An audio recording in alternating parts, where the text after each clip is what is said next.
In section 3.6, we're going to learn how to expand and factor polynomials that have a coefficient in front of the x squared term. Recall from earlier in 3.5, we multiplied binomials by using the Forling approach. So let's expand these two examples. So again, 3d times 4d is going to give me 12d squared. 3d times 2 will be 6d. 4 times 4d will be 16d, and 4 times 2 is going to be 8. And if we collect like terms, it's going to be 12d squared plus 22 plus 8. And the second one, negative 2g times 7 will be negative 14g. That's going to be positive 6g squared. 8 times 7 is going to be 56. And 8 times negative 3, negative 24g. I'm going to rearrange this with my squared term first. So 6g squared minus 38g plus 56.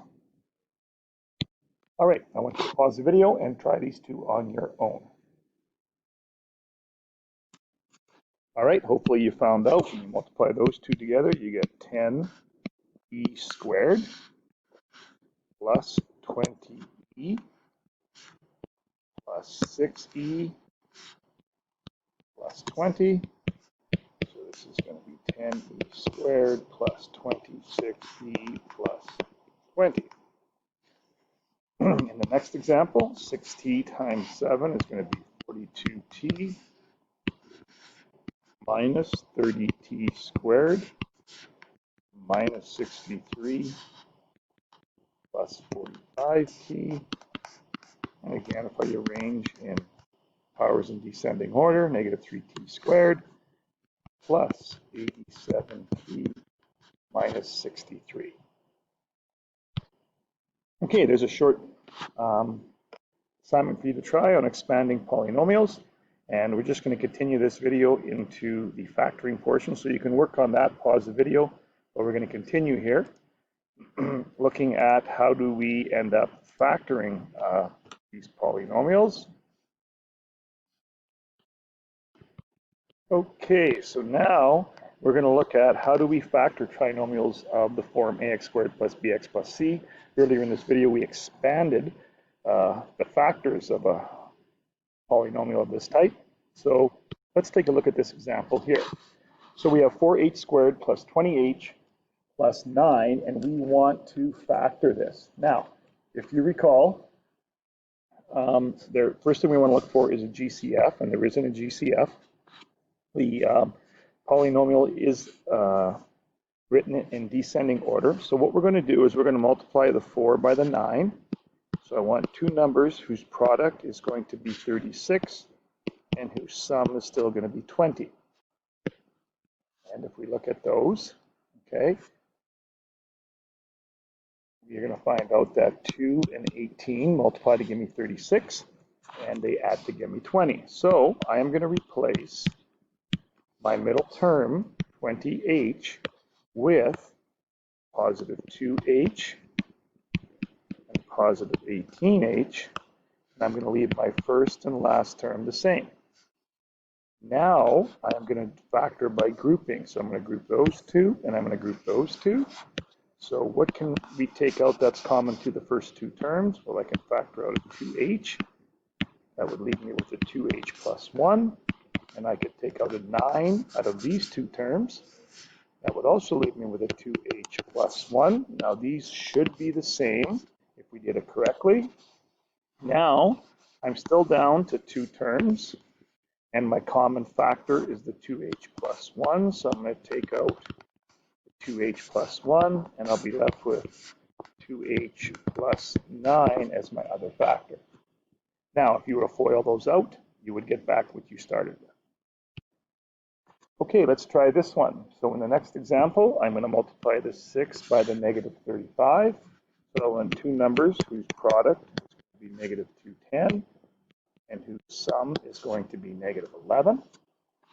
And if I play around with those values, you're going to find that negative 21 and positive 10, multiply to give me negative 210, and add to give me negative 11. So I'm going to replace again the negative 11k with negative 21k plus 10k, and my first and last term of my polynomial are not going to change. Now I'm going to group the first two and group the second two. So in the first two, I can take out a 3k, and I'll be left with a 2k minus 7. In the next two terms, I can take out a 5, and I'll be left with 2k minus 7. And now I have a 2k minus 7 that is common to both my terms. So if I factor out the 2k minus 7, I'll be left with 3k plus 5 as my next factor. Again, you can multiply those together and get back what you started with to confirm. Okay, I want you to pause the video and give these two a try. All right, hopefully here you multiplied these two and found that you needed a product of 24 and a sum of 11, and those numbers are 3 and 8. So if you rewrite this polynomial, it's 4g squared plus 3g plus 8g plus 6. And again, grouping the first two, grouping the last two. I can take out g. I'll be left with 4g plus 3. I can take out 2, and I'll be left with 4g plus 3. And again, the 4g plus 3 is common. I'm going to take out the 4g plus 3. And my other factor is going to be right here, which is going to be g plus 2. In this next example, 6 times negative 10. So I want two numbers whose product is negative 10 and whose sum is negative 60, and whose sum is negative 7. So look at those numbers. Okay, I am going to have negative 12 and positive 5. So again, I'm just going to go to a new page here. I have 6m squared minus 12m plus 5m. And my last term and my first term don't change. So again, group. So I can pull out a 6m, and I'm left with an m minus 2. I can take out a 5, and I'm left with an m minus 2. And now I can factor out my common factor of m minus 2, and I will be left with 6m plus 5 as my next factor. Okay, there's a couple more for you to try there. Okay, so again, I encourage you to pause the video and give those a whirl.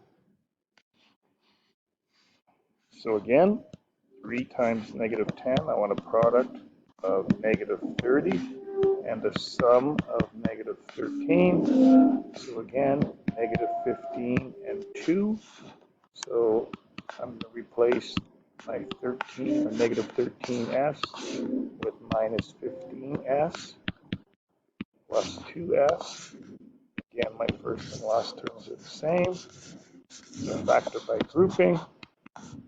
So 3s is going to be s minus 5. Take out a 2, it's going to be s minus 5. And again, s minus 5 is common. And 3s plus 2. So those would be your factors.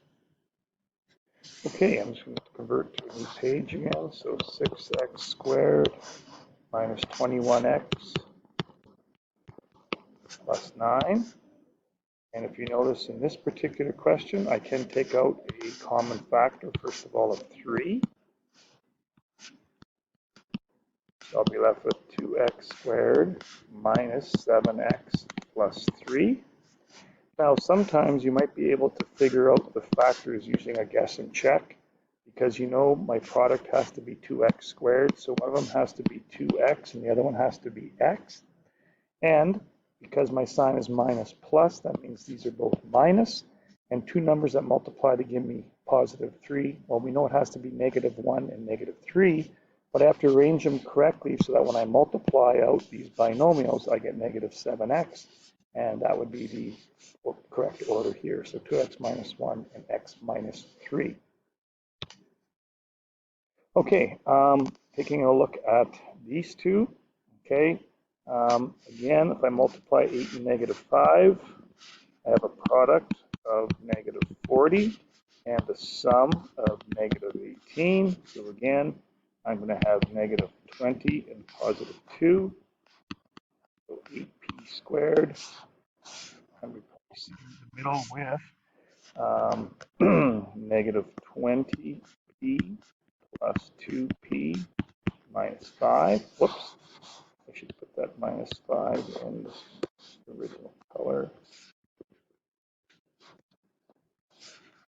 Okay, so now by grouping in the first two terms, I could take out a 4p, and I'll be left with 2p minus 5. In the next two terms, the only thing that's common is a plus 1, and I'm left with a 2p minus 5. Again, these are common, so I can factor out the 2p minus 5, and I'll be left with a 4p plus 1, which I get from what's left in my two factors. Okay, in the next question, I'm just going to rewrite it. So 24h squared minus 20h minus 24. Again, I can take out a common factor to get 6h squared minus 5h minus 6. And again, if I wanted to do decomp on this part right here, my product is negative 36. My sum is negative 5, so we know that that is negative 9 and 4. I have 4 as my coefficient. And I have 6h squared, and it's going to be minus 9h plus 4h minus 6. So again, these two I'm going to group. So this is going to be 4. Out of these two terms, I could pull out a, not a 2, but a 3h. And I'll be left with 2h minus 3. And in the next two terms, I can take out a 2. I'll be left with 2h minus 3. And now I can factor a 2h minus 3 out. I'm left with 2h minus 3. And my other binomial factor is 3h plus 2. Okay, so that concludes our lesson for 3.6. And this process that we've been doing is called decomposition. You might have heard me refer to it as decomp earlier in the video. But decomposition just means we are breaking it down into terms that we use greatest common factors for when we group our terms correctly. So there's your assignment from the textbook, and there is the handout. And notice the handout is a mixture of everything. And if you look at the answer key, it tells you the type of factoring you're doing. Again, sometimes we refer to these types of quadratics as, or polynomials as complex quadratics, because the value in front of my squared term is bigger than 1. Okay, so there is your assignment, and good luck with that assignment.